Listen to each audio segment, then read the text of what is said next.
కమల్ గారి policy full details అడిగారు కదా సార్, రమ్మని చెప్పండి. ఓకేనా? సరే, వీలైతే నాకు ఫ్యాక్స్ చేయండి, ఇప్పుడే నంబర్ పంపిస్తాను. ఓకే.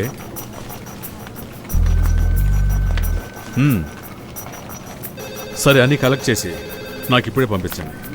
ఓకే. ఇంకేమైనా చెప్పారా?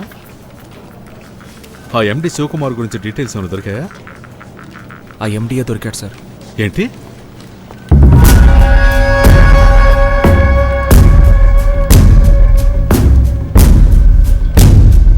Okay sir, thank you. Hello, చెప్పండి సార్. ఐఎమ్ వేణు, బ్రాంచ్ మేనేజర్ని మీట్ అవ్వాలి. నేను వచ్చానని ఆయనకి చెప్తారా? షూర్ సార్, కొంచెంసేపు వెయిట్ చేయండి. Thank you. Okay then I'll call you back. Yeah bye. Hello sir, మిమ్మల్ని చూడడానికి వేణు అని ఒక ఆయన వచ్చారు.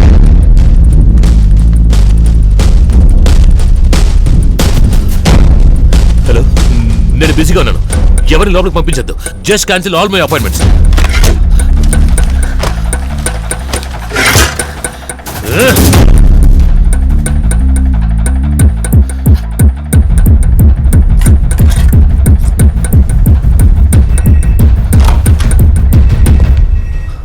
Hi, I'm Venu.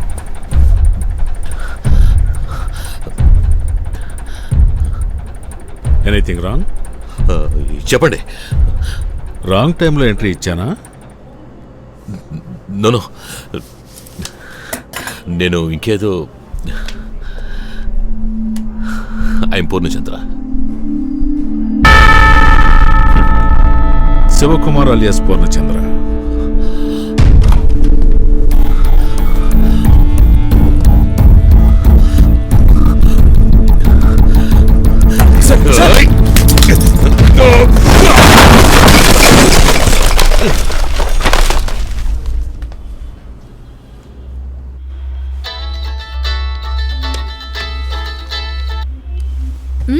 మధు, ఈ లాస్ట్ 6 months లో నువ్వు ఏమైనా ఇన్సూరెన్స్ పాలసీ తీసుకున్నావా? పాలసీనా? లేదే. Accident insurance policy? ఒకవేళ నువ్వు ఇప్పుడు వర్క్ చేసే ఆఫీస్లోనో లేకపోతే బెంగళూరు ఆశ్రమంలోనో ఎవరైనా తీసుకున్నారా? లేదు, నాకు తెలిసి ఏ ఇన్సూరెన్స్ పాలసీ తీసుకోలేదు. ఎందుకు సడన్ గా అడుగుతున్నావు? లేదు, ఏం లేదు. I call you back Madhu.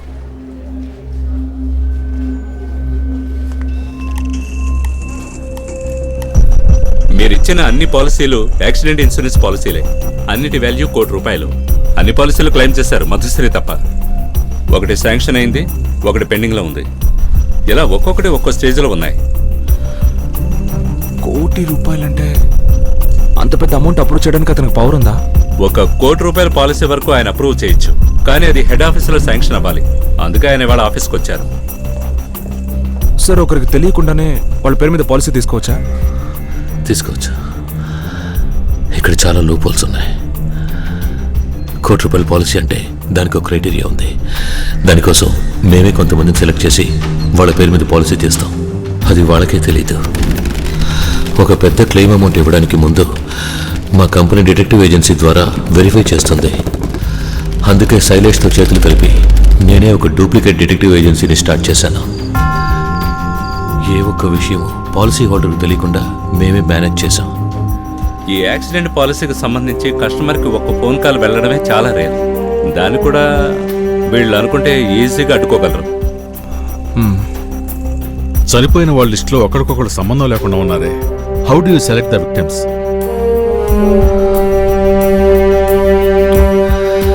అన్ని కంపెనీస్లోనూ ఎంప్లాయీస్కి ఇన్సూరెన్స్ అంటూ ఉంటుంది. అలా మా సర్వర్ నుంచి లాస్ట్ ఇయర్ డేటాబేస్లో ఉన్న అన్ని పాలసీ డీటెయిల్స్ తీసాం.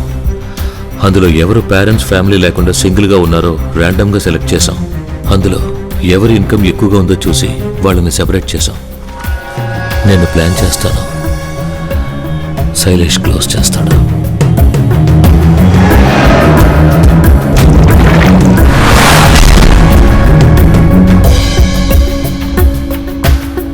ఇందులో అసలు వేణు ఎలా ఇన్వాల్వ్ అయ్యాడు? మాకు వాళ్ళ పర్సనల్ డీటెయిల్స్ మాత్రమే కాకుండా వాళ్ళ ఒక్కొక్క యాక్టివిటీని మానిటర్ చేయాల్సి వచ్చింది. అలా ఒక్కొక్క మర్డర్ని యాక్సిడెంట్ అని ప్రూవ్ చేయడానికి చాలా ఇన్ఫర్మేషన్ కావాల్సి వచ్చింది.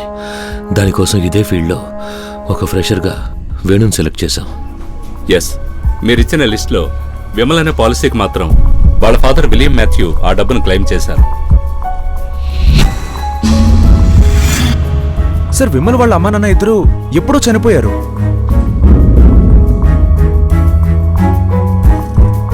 మరి ఆ డబ్బు మీకెలా వస్తుంది? చనిపోయిన వాళ్ళందరూ అనాథలు కాబట్టి వాళ్ళ డీటెయిల్స్ తీసుకుని మేమే క్లెయిమ్ చేస్తాం. క్లెయిమ్ అప్రూవ్ అయ్యి కంపెనీ నుంచి డబ్బు రాగానే దాన్ని మేము షేర్ చేసుకుంటాం.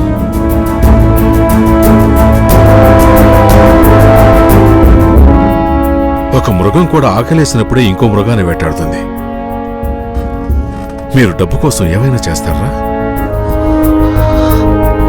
ఇందులో ఇంకా ఎవరెవరున్నారు? ఇదే విధంగా శంకర్ గారి పాలసీ క్లెయిమ్ అప్లై చేసి అప్రూవ్ అయింది. ఇవాళ ఫైనల్ అప్రూవ్ చేశారు. శంకర్ వాళ్ళ ఫాదర్ విశ్వనాథ్ అనే పేరుతో క్లెయిమ్ అప్లై చేశారు. సార్ అతను ఎవరో తెలిస్తే ఈ కేసు పూర్తయిపోయినట్టే. ఆఖరి ప్రశ్న, వల్లభ అంటే ఎవరు?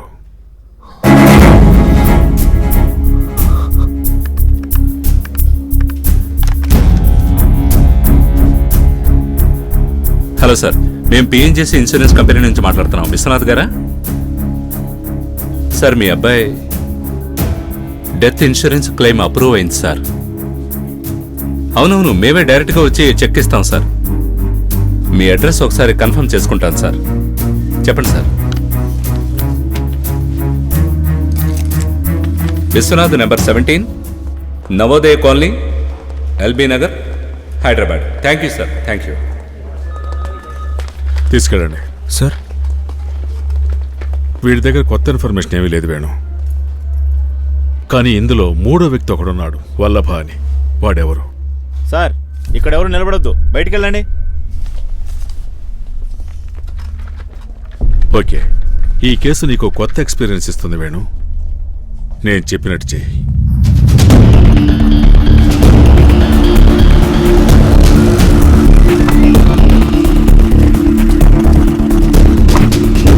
ఇంట్లో ఎవరెవరు ఉన్నారో చూడు. 5 minutes కంటే ఎక్కువ అక్కడ ఉండదు. Okay sir.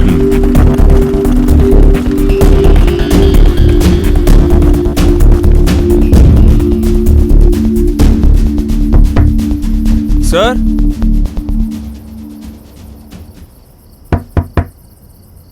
సార్ తలుపు తెరిచే ఉంది, రండి.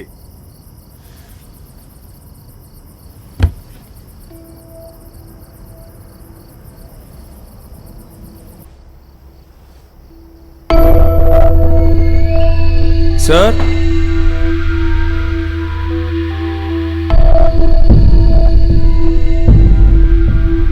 మిస్టర్ విశ్వనాథ్, కూర్చోండి.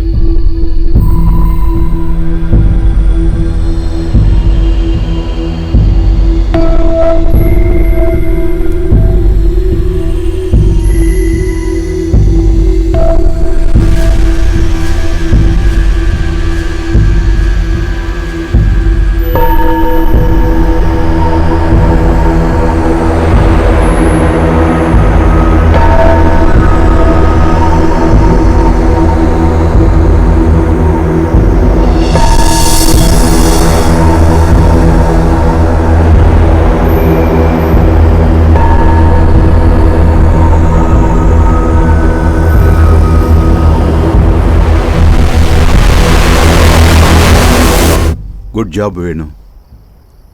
కూర్చో.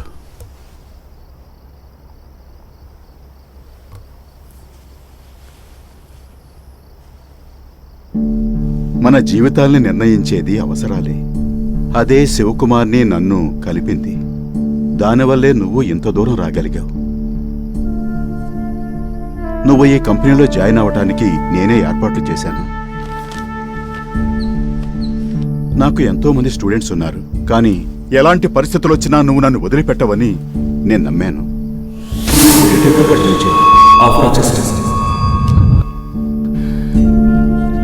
ఇలాంటి మానవత్వం లేని పని నేను ఎలా చేస్తాననుకున్నారు సార్? మానవత్వమా? అది ఇక్కడెవరికీ లేదు వేణు. మన చుట్టూ జరుగుతున్న అన్యాయాలకు కూడా మనం రియాక్ట్ అవటం లేదే. ఒక ఎంటర్టైన్మెంట్లా చూస్తున్నాం. అసలు దీని గురించి ముందుగానే నీతో డిస్కస్ చేయాలనుకున్నాను. కానీ నువ్వు అందరితో పాటు వచ్చావు. మాట్లాడలేకపోయాను. ఎప్పటికైనా ఈ విషయాన్ని నువ్వు గుర్తిస్తావనుకున్నాను.